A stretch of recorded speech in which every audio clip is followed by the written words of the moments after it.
Bismillahirrahmanirrahim. Assalamualaikum warahmatullahi wabarakatuh.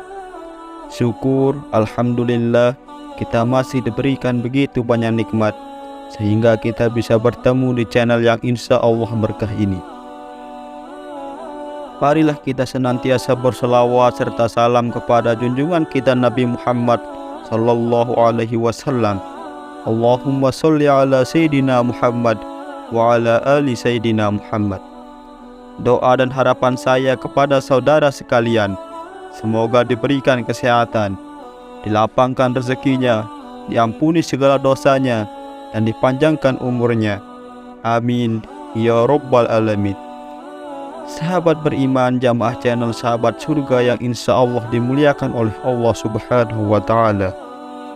Ayat kursi menjadi salah satu ayat yang punya kedudukan yang istimewa dalam Al-Quran. Bahkan beberapa keutamaan dijanjikan bagi yang membaca ayat ini dengan rutin. Pada dasarnya, tidak ada larangan waktu bagi seseorang untuk membaca ayat kursi.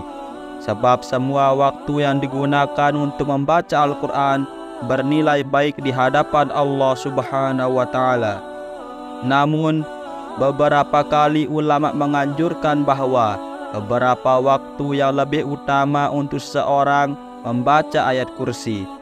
Berikut ini ada 3 waktu terbaik untuk membaca ayat kursi.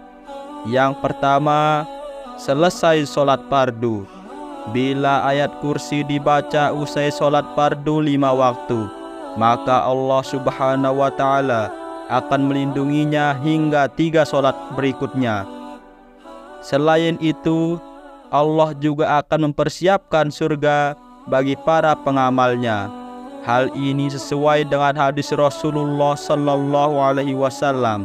Ia bersabda, barang siapa membaca ayat kursi setiap kali selesai mengerjakan sholat, maka tidak ada yang menghalanginya masuk surga selain kematian. Hadis riwayat An-Nasa'i. Yang kedua, sebelum tidur. Waktu utama lainnya untuk membaca ayat kursi adalah sebelum tidur. Hal ini termaktub dalam sebuah hadis sahih. Abu Hurairah radhiyallahu anhu meriwayatkan bahwa ia diamanahi oleh Rasulullah sallallahu alaihi wasallam untuk menjaga harta dari zakat Ramadan atau zakat fitrah. Kemudian seseorang datang dan mengambil makanan tersebut.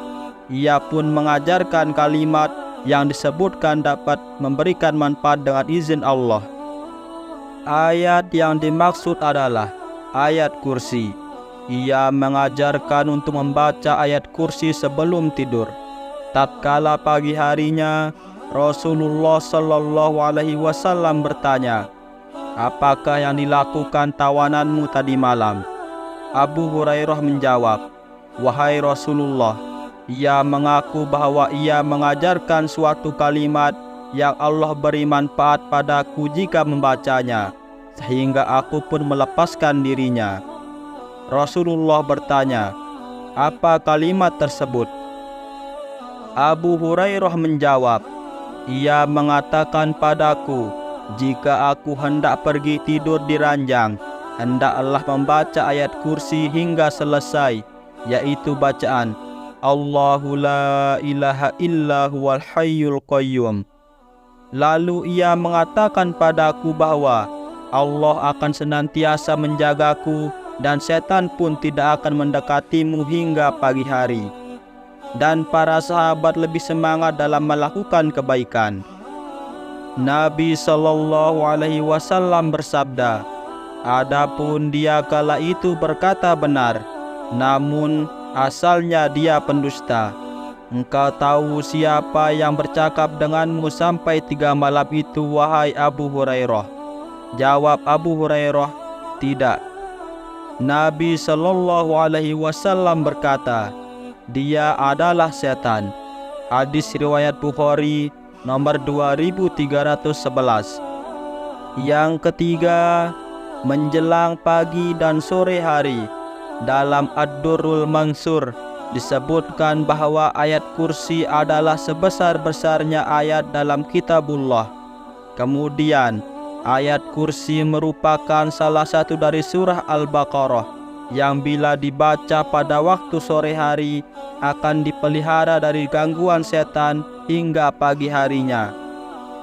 Demikian pula, bila dibaca pada waktu pagi akan dipelihara dari gangguan setan hingga waktu sore harinya. Sebagaimana dalam hadis dari Ubay bin Ka'ab, Rasulullah sallallahu alaihi wasallam bersabda, "Siapa yang membacanya ketika pagi, maka ia akan dilindungi oleh Allah dari berbagai gangguan hingga petang. Siapa yang membacanya ketika petang, maka ia akan dilindungi hingga pagi." Hadis riwayat Al-Hakim. Sahabat beriman yang dirahmati Allah, demikianlah yang bisa saya bagikan. Semoga bermanfaat bagi kita semua. Amin ya rabbal alamin. Assalamualaikum warahmatullahi wabarakatuh.